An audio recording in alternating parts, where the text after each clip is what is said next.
Welcome to the CMR podcast, a podcast by the Center for Migration Law. Migration is a phenomenon of all times and always a topical issue. In this podcast, we discuss migration in the broad sense. Migration law determines who can access the territory of a country, which rights migrants have, integration as well as equal treatment, citizenship. Migration law and policy making takes place at the international, European, regional, national, and sometimes even local level. Our research aims to contribute to science-based policy making from this multi-level, holistic perspective.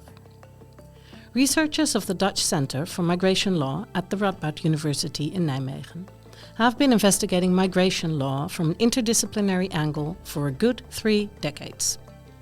In this podcast, we provide behind-the-scenes insights of our research projects and the involvement of researchers in policy making. One of our current projects is the Horizon Europe-funded project Global Strategy for Skills, Migration and Development, in short, GS4S. In this project, 14 partners from 10 countries seek to better understand global skills shortages in the digital, care and construction sectors, and foster skills development through innovative analysis. The project proposes multi-level evidence-based policies on labor migration governance and alternative ways to address these shortages in actually 6 regions: the EU, the EEA, Western Balkan, Middle East, Northern Africa, West Africa and Southeast Asia. In a subseries of 6 podcasts, we will present some of the results of the project. More information on the project is in the show notes. Welcome to the Center for Migration Law podcast and our first episode of 2026. My name is Tesseltje de Lange. I am a professor of European migration law and director of the Center for Migration Law. I am also the principal investigator of the Horizon Europe project, Global Strategy for Skills, Migration and Development. It is my pleasure to welcome 2 guests, GS4S project members Ferruccio Pastore and Sara Korbi. Ferruccio is the director of FIERI, an independent and non-profit association that has conducted research on migratory phenomena for more than 20 years. And Sara is also at FIERI. Her background is in the field of international relations and diplomacy, international protection, and international humanitarian law. Thank you for the invitation. Thanks for having me. Yeah, good to have you both. Great. So, in GS4S, FIERI leads research on skills waste of migrants in Europe. So congratulations first on your recent comparative report on this topic, to which we will return. But before we dive into the results, Ferruccio, let me put it to you. Could you briefly introduce us to the issue at stake when we talk about migrant skills waste and what that potentially means in the European policy context? Thank you, Tesseltje. Let me start by sketching a little bit of a background. And on the background, we have migrant workers, including both migrants from third countries and EU mobile workers, who represent a sizable and fast-growing share of the workforce in the EU. It was only 2% in 2010, and it is now somewhere around 10%, but the pace of this change is getting quicker. In the last 3 years, foreign workers have accounted for half of the total growth of the labor force in the bloc, in the Union. And these workers altogether, who are around 20 million, including both third-country nationals and EU nationals, are already critical in keeping European economies on a path of growth, however modest this growth currently is.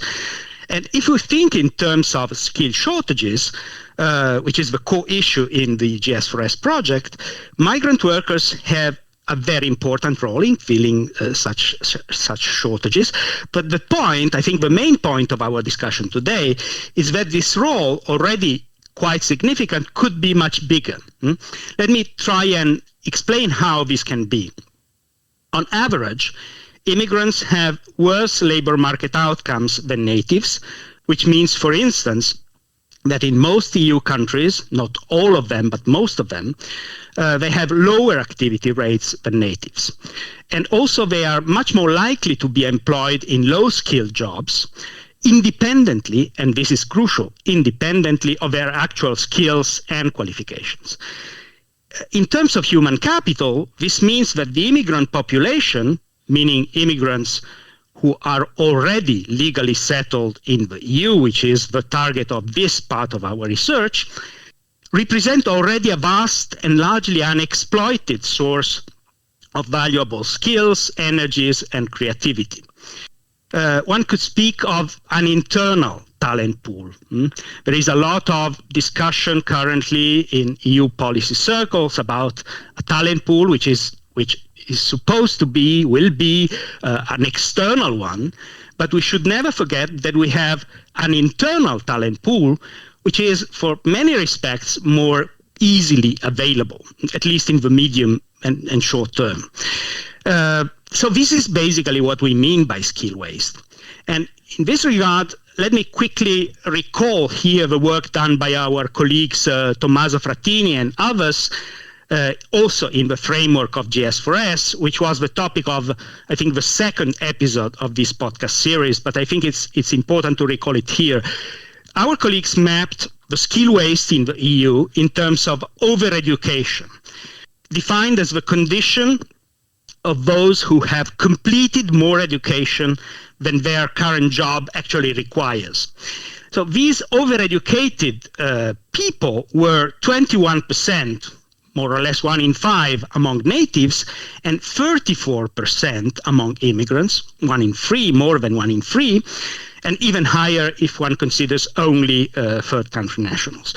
What is striking is that this gap persists also if you consider only immigrants who completed their education in the EU. So it's not a matter of quality of education. So what does this skill waste, what does this over-education, which is a fundamental indicator of skill waste, depend on?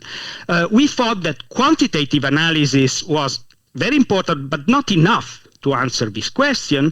This is why we decided to go for some qualitative analysis, basically consisting of interviews with stakeholders, focus groups with different categories of migrant workers in 4 EU countries, which are Estonia, Germany, Italy, the Netherlands, plus Switzerland. So a very wide range of countries in terms of type of migrant presence and in terms of features of active labor market policies.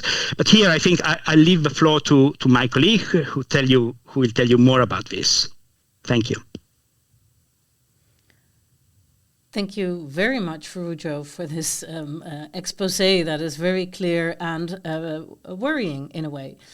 So Sara, indeed, over to you to talk about the findings from the report, which has the title, How to Make the Most of Migrant Skills, the Hurdles and Potential of Up and Reskilling of Migrant and Refugee Workers. How do migrants who participated in the research actually perceive the importance of skills? Because I understand you spoke with migrants across the EU and in Switzerland. And maybe you can highlight some of the hurdles that they face in accessing and completing up and reskilling. Thank you, Tesseltje. That's a really important question. So what we found across the 5 countries is that migrants see skills as absolutely crucial, but also deeply ambivalent. They are empowering, yet often also frustrating.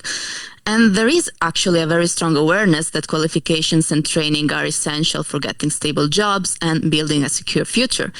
Many participants see upskilling and reskilling as the main pathway to financial independence. For some, actually, it's very practical. For example, people doing physically demanding jobs told us they want to retrain because they know they won't be able to do that kind of work forever. But skills, of course, are not just about money. For many, they are also about dignity, about self-worth, about being recognized for what you can actually do. And at the same time, aspirations are also very high. Many arrive determined to work and to support their families, but still frustration emerges when structural barriers like bureaucracy, language requirements, non-recognition of qualifications block those ambitions. Highly qualified migrants in particular describe the emotional impact of having to repeat degrees they already completed or being pushed into jobs that are far below their skill level. And that creates a very deep sense of wasted potential. And yet, what really stands out, I think, is resilience, because motivation to learn remains very strong. And when training programs are accessible and well supported, for example, through mentoring, through internships, they can really change people's trajectories. Participants described those experiences as turning points that helped them regain control over their professional lives. And this actually connects directly to the second part of your questions, because even though skills are clearly valued, accessing and completing training is often extremely difficult. In our research, we identified a whole bundle of obstacles. Some obstacles are personal, linked to individual circumstances. Others are structural, coming from laws, from institutions, and very often they reinforce each other. Probably the major barrier is economic vulnerability. So many migrants simply cannot afford to stop working to attend a course. Even if training is free, there's still the cost of time. And some people told us very openly, I can't study if my family depends on the money I send home. So of course, survival comes first in this case. And that leads to dropouts or to never enrolling at all. Then language. Language is another major challenge. Limited proficiency affects access to training and to qualified jobs. And of course, also in some countries, there are long waiting lists for language courses, or there are very frequent policy changes. Then we have family responsibilities that also matter a lot, especially for women, because childcare, lack of support networks, sometimes also traditional gender norms, make it very hard to participate in training. And then there is the issue of networks. That's very important. Many participants told us that finding a course or a job often depends on knowing someone. So networks provide information, provide references, but provide also emotional support. Without them, it's much easier to get stuck in low-paid work.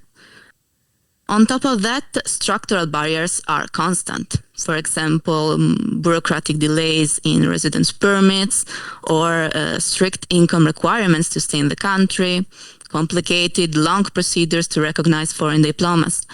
So when your legal status depends on having a stable income, you're of course much more likely to accept any job quickly instead of investing in long-term training. And then housing insecurity plays a similar role. If reception support is time limited and you need to leave in a few months, you prioritize immediate income over studying. Discrimination also came up very, very frequently in our interviews, in our focus groups. Some migrants are automatically channeled into those considered migrant jobs, regardless of their qualifications. So all these elements can combine into what we describe as a sort of precarity trap. We have legal insecurity, unstable housing, low income, lack of networks. They reinforce each other and make this long-term planning almost impossible.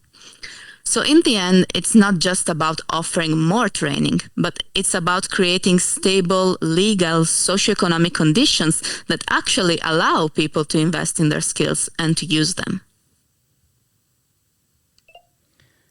Thanks, Sarah. That's it's very interesting, and I actually, as we are in the Netherlands, very much recognize the Dutch context as well in your findings, where indeed the participation of youth in education, for instance, people with a refugee status, not participating in education at all in their 20s, while we all know that their chances on the labor market are limited without having proper education, but there's just too much on their plate.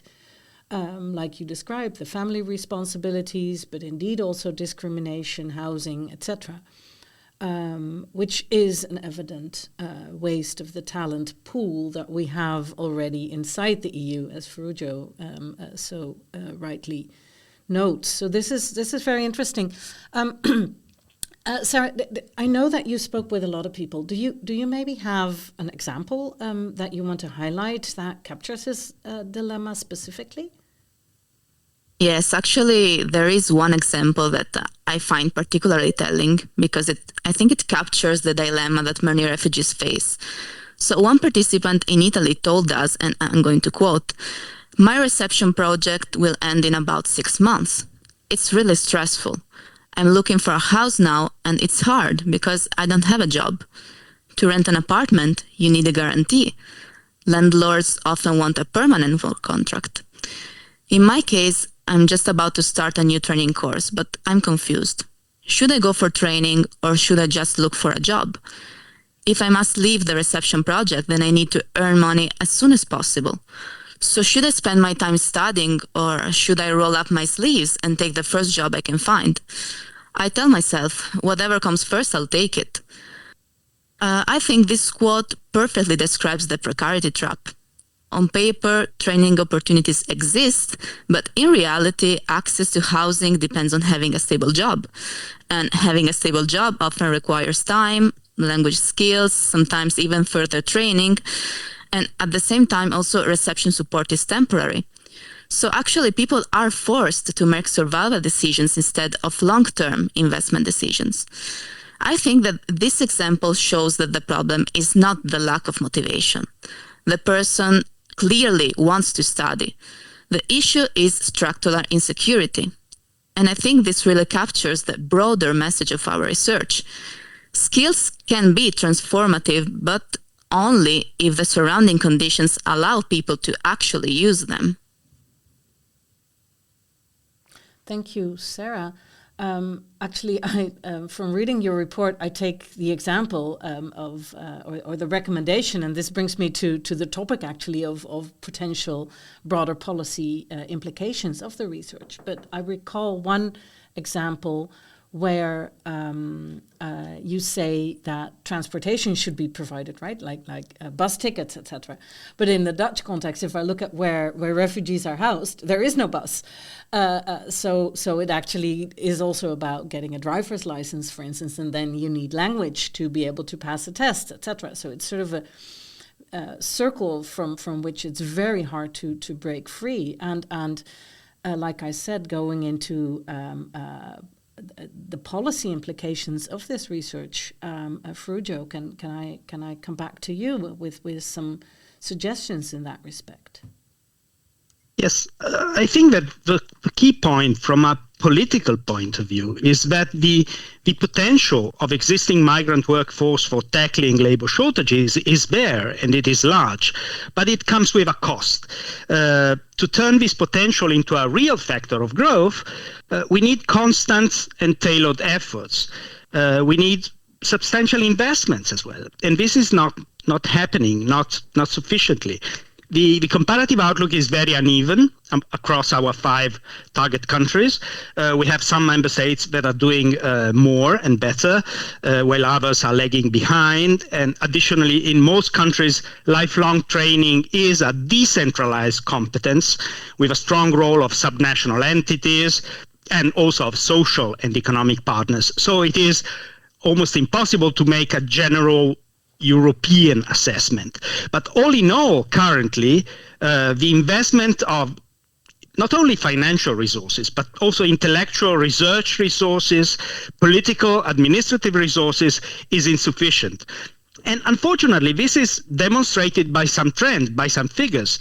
In the last years, in several member states, such as my country, such as Italy, the activity rate of foreigners is, instead of growing up, has been decreasing. Also in comparison to natives, which is of course worrying. It goes in the opposite direction to what we are suggesting, and this leads us, I think, to an even more fundamental issue that goes actually beyond the scope and the ambitions of the GS4S project, but which I think is impossible not to mention. And the issue is the fundamental massive structural contradiction between the evident potential of migrant labor for Europe's future and our collective cultural and political reluctance to acknowledge such reality. And, you know, I think we are all aware in Europe of this tension, of this contradiction, but some are, you know, betting and investing of the possibility of solving this contradiction through technology. To put it in brutal and maybe overly simplistic terms, to replace migrants with robots or with technology in the broader sense. Well, I think that in these terms, this, you know, kind of horizon, which is very much present in the debate today and growingly, is a delusion. I mean, it may turn into an ideological cover for increasingly fragile and fragmented labor markets. Post-migration societies, which many are depicting, are, we think, based on this evidence, a delusion. And we think that, you know, humanoids and humans, including mobile humans, artificial and natural intelligence, including migrants' intelligence, will both be needed, will all be needed for Europe's future. And I think we have to invest in both in order to preserve both our standards of living and our fundamental values. So I think this is the broader political implication of this research. Thank you. I think that's a very important message that goes way beyond actually this project. And as we are nearing the end of our conversation, this actually takes me to a final question to you, Ferruccio, because as your part of the research was concluded, the question is, what are the next steps that FIERI is taking with this field of research? Yes, I think that for both FIERI but also Radboud University, the work done together in the framework of the GS4S project is part of a broader collaborative effort. And by collaborative, I mean transnational, cross-disciplinary, and comparative. And this work, this endeavor, focuses on the role of migrant labor in European economies in a very wide sense, and even beyond Europe, because you, Tesseltje, you reminded in the beginning that GS4S has also very important partners and parts of the research conducted in countries as far as Bangladesh, Nigeria, and Egypt.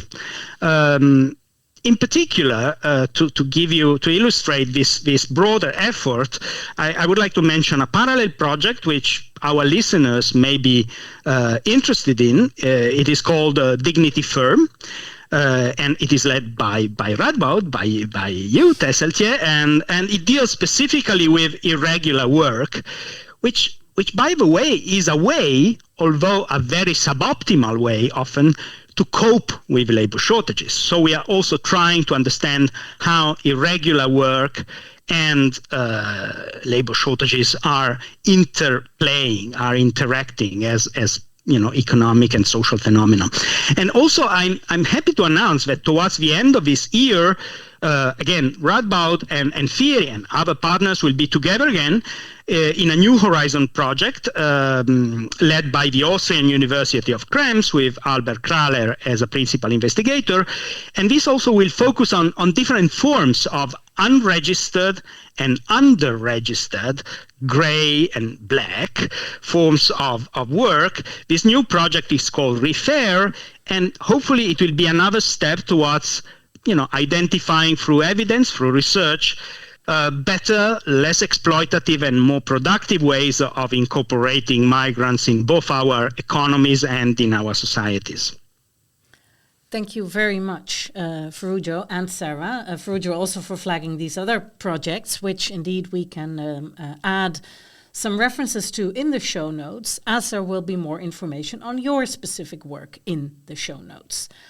Our next episode will be exploring insights from, again, the GS4S project, based on a business survey in 4 European countries.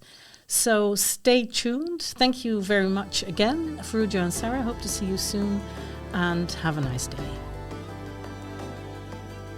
Thank you. Have a nice day too. Thank you. It was our pleasure.